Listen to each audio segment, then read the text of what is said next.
ಆಚಿ ಮಸಾಲ. ಎಂತ ಅಡಿಗೆಯ ರುಚಿಯಾಗೋ ರಹಸ್ಯವು 20 ರೂಪಾಯಿ. ನೋಡಿ, ಸಭಾಪತಿಗಳಿಗೆ ಯಾವ ರೀತಿಯ ಕರ್ನಾಟಕ ಆಮೇಲೆ ಮೇಲ್ಮನೆಗಳಲ್ಲಿ ಇಡೀ ಭಾರತ ದೇಶದಲ್ಲಿ ಅತ್ಯಂತ ಗೌರವ ಇರುವ ಮೇಲ್ಮನೆ ಯಾವುದಾದ್ರು ಇದ್ರೆ ಕರ್ನಾಟಕ. ಖಂಡಿತವಾಗಲೂ ಇವರ ಹಿರಿತನ ನಮಗೆ ಅವಶ್ಯಕತೆ ಇದೆ ಕರ್ನಾಟಕಕ್ಕೆ ಮೇಲ್ಮನೆಗೆ. ನೋಡಿ, ಸ್ವತಃ ಅವರೇ ರಾಜೀನಾಮೆ ಪತ್ರಕ್ಕೆ ಸಹಿ ಹಾಕ್ಕೊಟ್ಟಿದ್ದಾರೆ. ಅದರಲ್ಲಿ ಇಲ್ಲದೇ ಇರೋ ಪಲ್ದೇ ಇರೋ ಉಳುಕೆಲ್ಲ ಹುಡುಕಕ್ಕೆ ಹೋದರೆ ಸಾವಿರ ಬೇರೆ ಬೇರೆ ವಿಷಯಗಳಲ್ಲೂ ನಾನು ಮಾತನಾಡಬಲ್ಲೆ. ಆ ಥರದ್ದು ಯಾವ್ಯಾವುದು ಏನೇನು ಯಾರ್ಯಾರು ಬಲವಂತವಾಗಿ ಬಟ್ಟೆ ಹರ್ಕೊಂಡಿದ್ದಾರೆ ವಿಧಾನಸಭೆಯಲ್ಲಿ ಎಲ್ಲ ಹೇಳಬಲ್ಲೆ. ಬೇಡ, ಅದೆಲ್ಲ ಗೌರವಯುತವಾಗಿ ಮಾನ್ಯ ಸಭಾಪತಿಗಳು ಆಗಿದ್ದಂತಹ ಹೊರಟ್ಟಿಯವರು ರಾಜೀನಾಮೆ ಪತ್ರ ಸಲ್ಲಿಸಿದ್ದಾರೆ. 13ನೇ ತಾರೀಕು 14ನೇ ತಾರೀಕು ಹೊಸ ಸಭಾಪತಿಗಳನ್ನು ಆಯ್ಕೆ ಮಾಡೋ ಪ್ರಕ್ರಿಯೆ ನಡೆಯುತ್ತೆ. ಸಭಾಪತಿಗಳು ಏನಾಗಿದ್ದರು ಹೊರಟ್ಟಿಯವ್ರಿಗೆ ಅವತ್ತು ಕೂಡ ಅವ್ರ ವಿಚಾರವಾಗಿ ಎಲ್ಲ ಸದಸ್ಯರು ಮಾತನಾಡ್ತಾರೆ. ಅವರು ಸಲ್ಲಿಸಬೇಕಾಗಿರೋ ಗೌರವವನ್ನು ಸಲ್ಲಿಸ್ತಾರೆ.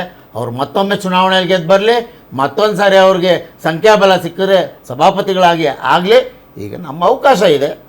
ಹಾಗಾಗಿ ನಮಗೆ ಕೊಡಬೇಕಾಗಿರುವಂಥ ನ್ಯಾಯಯುತವಾದಂಥ ವಿಚಾರವನ್ನು ಅವರು ಮಂಡಿಸಿದ್ದಾರೆ. ನಾವು ಅದನ್ನು ಸ್ವೀಕಾರ ಮಾಡಿದ್ದೇವೆ. ಇವತ್ತು ವಿಜಯಸ್ ನೋಡಿದ್ರು ನೀವು? ನಮ್ಮ ವಿಜಯಸ್ ನೋಡೋಣ ಒಂದಿನ. ಇವತ್ತು ಭೇಟಿ ಆಗಿದ್ರು, ಸಿಎಂ ನ ಭೇಟಿ ಆಗಿದ್ರು ಹೊರಟ್ಟಿ ಅವರು, ಗಾಯತ್ರಿ ಶಾಂತೇಗೌಡ ಅವರು ಎಲ್ಲ ಒಂದು ಅವ್ರು ಹೇಳಿದಾಗ ಒಂದು 10-15 ದಿನ MLA ಗಳಿದ್ರು. ಹೌದು, ಆಯ್ತಾ. ಆಮೇಲೆ ಅವೆಲ್ಲ ಆದ್ಮೇಲೆ ಸಿಎಂ ಅವ್ರನ್ನ ಬಿಟ್ಕೊಡಕ್ ಹೊರಗಡೆ ಬರ್ತಾರೆ, ಆಯ್ತಾ, ಮಾತಾಡೋಣ ಅಂತ. ಬಟ್ ಮಾತಾಡಲ್ಲ ಅವರು. ಹಂಗೆ ಸಿಎಂ ಅಂದ್ರೆ ಸೌಹಾರ್ದವಾಗಿ ಮಾತಾಡ್ಬಿಟ್ಟು ಬಹುಶಃ ಅಲ್ಲಿ ಮಾಧ್ಯಮದಲ್ಲಿ ಮಾತಾಡುವಂತ ಪ್ರಕ್ರಿಯೆ ಇತ್ತು. ಬಟ್ ಮಾತಾಡಲ್ಲ, ಸಿಟ್ಟು ಹಾಕೊಂಡು ವಾಪಸ್ ಬಂದ್ಬಿಡ್ತಾರೆ ಹೊರಟ್ಟಿ ಅವರು. ವೈಯಕ್ತಿಕ ಅಭಿಪ್ರಾಯ. ಕಾಂಗ್ರೆಸ್ ವಕ್ತಾರ ಹೇಳಿದಂತೆ ಆದ್ರೆ ಇವತ್ತೇನು ಅವ್ರು ಪ್ರಮಾಣ ವಚನ ಸ್ವೀಕಾರ ಮಾಡಬೇಕಾಗಿತ್ತು, ಆ ಕಾರಣಕ್ಕಾಗಿ ಎಲ್ಲ ನಾಯಕರು ಹೋಗಿ ಭೇಟಿಯಾಗಿದ್ರು. ಅವ್ರ ಪ್ರಮಾಣ ವಚನ ಸ್ವೀಕಾರ ಆದಮೇಲೆ ಹೊರಟ್ಟಿ ಮುಖ್ಯಮಂತ್ರಿಗಳಾಗಿರೋರು, ಮಾನ್ಯ ಸಭಾಪತಿಗಳಾಗಿರೋಂಥವ್ರು ಮಾತನಾಡಬಾರ್ದು ಅಂತೇನಿಲ್ಲ. ಮಾತನಾಡಿದ್ದಾರೆ, ಪ್ರತ್ಯೇಕವಾಗೂ ಮಾತಾಡಿದ್ದಾರೆ, ಎಲ್ಲರೂ ಇದ್ದಾಗಲೂ ಮಾತನಾಡಿದ್ದಾರೆ. ಅವ್ರನ್ನ ಬೀಳ್ಕೊಡುಗೆ ಕೊಟ್ಟಿದ್ದಾರೆ.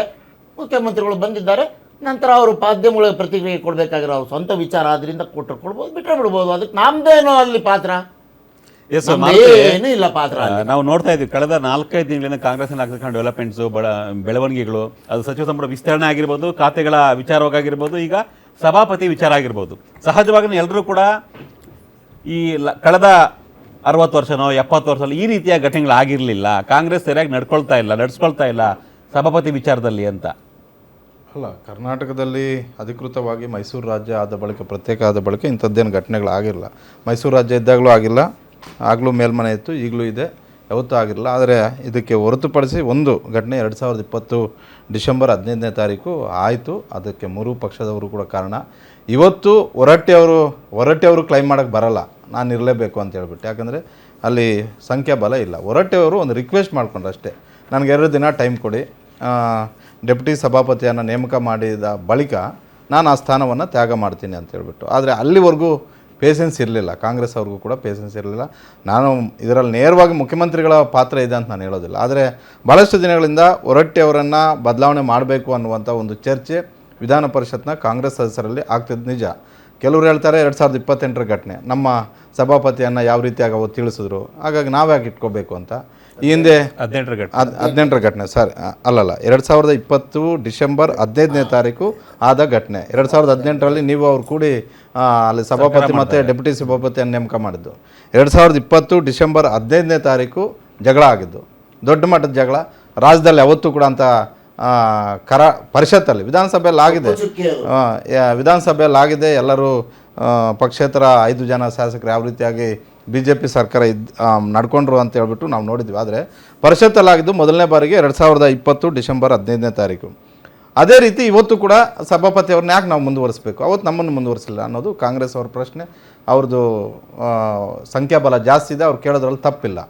ಆದರೆ ಇವ್ರು ರಿಕ್ವೆಸ್ಟ್ ಮಾಡ್ಕೊಂಡ್ರೆ ಅಷ್ಟೇ, ಒಂದೆರಡು ದಿನ ನನಗೆ ಟೈಮ್ ಕೊಡಿ, ನಾನು ಮೊದಲನೇ ದಿನ ಡೆಪ್ಯೂಟಿ ಸಭಾಪತಿಯನ್ನು ಆಯ್ಕೆ ಮಾಡ್ತೀವಿ, ಮೊದಲನೇ ದಿನ ಮತ್ತು 2ನೇ ದಿನ ನನಗೆ ಅಭಿನಂದನೆ ಸಲ್ಲಿಸ್ತಾರೆ, ಆಮೇಲೆ ನಾನು ಬಿಟ್ಕೊಡ್ತೀನಿ ಅಂತ. ಅಲ್ಲಿವರೆಗೂ ಕೂಡ ಕಾಯೋ ಪೇಷನ್ಸ್ ಕಾಂಗ್ರೆಸ್ನ ಪರಿಷತ್ ಸದಸ್ಯರಿಗೆ ಇರಲಿಲ್ಲ.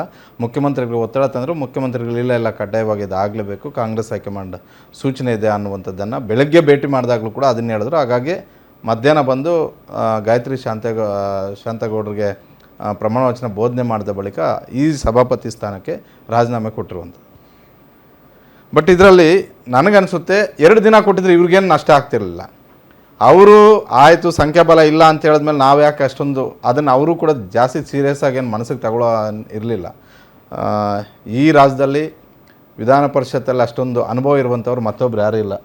ಸರ್ಗೂ ಕೂಡ ಸರ್ಗೆ ನನಗಿಂತ ಜಾಸ್ತಿ ಗೊತ್ತು. ಡಿ ಕೆ ಶಿವಕುಮಾರ್ಗೂ ಸಮಸ್ಯೆ ಆಗ್ತಿರಲಿಲ್ಲ. ಆದರೆ ಈಗ ಡಿ ಕೆ ಶಿವಕುಮಾರ್ ಒಂದು ಅಪವಾದ ಹೊತ್ಕೋಬೇಕು. ಏನಂತ ಹೇಳಿದ್ರೆ ಸಿದ್ದರಾಮಯ್ಯ ಇದ್ದಿದ್ರೆ ಈ ಪರಿಸ್ಥಿತಿ ಬರ್ತಿರಲಿಲ್ಲ ನನಗೆ ಅಂತ ಹೊರಟ್ಟಿಯವರು ಬಹಿರಂಗವಾಗಿ ಹೇಳಿದ್ದಾರೆ. ಕಾಂಗ್ರೆಸ್ ಅವರು ಪರಿಷತ್ ಸದಸ್ಯರು ಅದನ್ನೇ ಮಾತಾಡ್ತಾರೆ. ಸಿದ್ದರಾಮಯ್ಯ ಅವರು ಇದ್ದಿದ್ರೆ ಇವ್ರನ್ನ ಅಷ್ಟೊಂದು ಸುಲಭವಾಗಿ ನಾವು ಟಚ್ ಮಾಡೋಕ್ಕಾಗ್ತಿರ್ಲಿಲ್ಲ. ಡಿ ಕೆ ಶಿವ ಆದರೆ ಒಬ್ಬ ಮುಖ್ಯಮಂತ್ರಿಯಾಗಿ ಜೊತೆಗೆ KPCCಗೂ ಕೂಡ ಒಂದಷ್ಟು ಟಾಸ್ಕ್ ಇದ್ದೇ ಇರುತ್ತೆ. ಸದಸ್ಯರು ಕೂಡ ಕೇಳ್ತಾರೆ. ಯಾಕಂತ ಹೇಳಿದ್ರೆ ಕಾಂಗ್ರೆಸ್ ಹೈಕಮಾಂಡಿಂದ ಬಂದಿರುವಂಥ ಪತ್ರದಲ್ಲೂ ಕೂಡ ಇದೆ, ಇಂಥವರೇ ಚೇರ್ಮನ್, ಇಂಥವರೇ ಡೆಪ್ಯೂಟಿ ಚೇರ್ಮನ್ ಅಂತ. ಆಗ ಅದನ್ನೇನು ಮಾಡೋಕ್ಕೆ ಬರಲ್ಲ. ಡೆಪ್ಯೂಟಿ ಚೇರ್ಮನ್ ಕ್ಯಾಂಡಿಡೇಟ್ ಅಂತ ಹೇಳ್ಬೋದು, ಚೇರ್ಮನ್ ಕ್ಯಾಂಡಿಡೇಟ್ ಅಂತ ಕಳಿಸ್ಬೋದು. ಅದು BJP ಆಗಿರಲಿ, ಕಾಂಗ್ರೆಸ್ ಆಗಿರಲಿ, ಮತ್ತೊಂದು ಮಗದೊಂದು. ಬಟ್ ಇವರೇ ಸ್ಪೀಕರ್, ಇವರೇ ಸಭಾಪತಿ, ಇವರೇ ಉಪಸಭಾಪತಿ ಅಂತ ಹೇಳಿ ಕಳಿಸೋದಕ್ಕೆ ಅಲ್ಲಿ ಕಾಂಗ್ರೆಸ್ ಹೈಕಮಾಂಡ್ ಎಡವಟ್ಟು ಮಾಡ್ಕೊಂಡಿದೆ. ಅದು ಇವತ್ತು ಕೂಡ ಚರ್ಚೆ ಆಗ್ತಿದೆ. ವಿಧಾನ ಪರಿಷತ್ತು ಶುರುವಾದಾಗ ಆಗಲೂ ಕೂಡ ಚರ್ಚೆಗೆ ಬರ್ಬೋದು, ಆಗಲೂ ಕೂಡ ಅದು ಮಾತಿನ ಚಕಮಕಕ್ಕೆ ಕಾರಣ ಆಗ್ಬೋದು. ಆದರೆ 2 ದಿನ ಟೈಮ್ ಕೊಟ್ಟಿದ್ರೆ ಇವರು ಏನು ಕಳ್ಕೊತಿರ್ಲಿಲ್ಲ, ಅವರು ಏನು ಭಾಳ ಪಡ್ಕೊತಿರ್ಲಿಲ್ಲ. ಒಂದು ಸೌಹಾರ್ದಯುತವಾಗಿ ನಾನು ಹೋಗ್ತಿದ್ದೆ ಅನ್ನುವಂಥದ್ದು ಅವ್ರ ಆಸೆ ಅಷ್ಟೇ.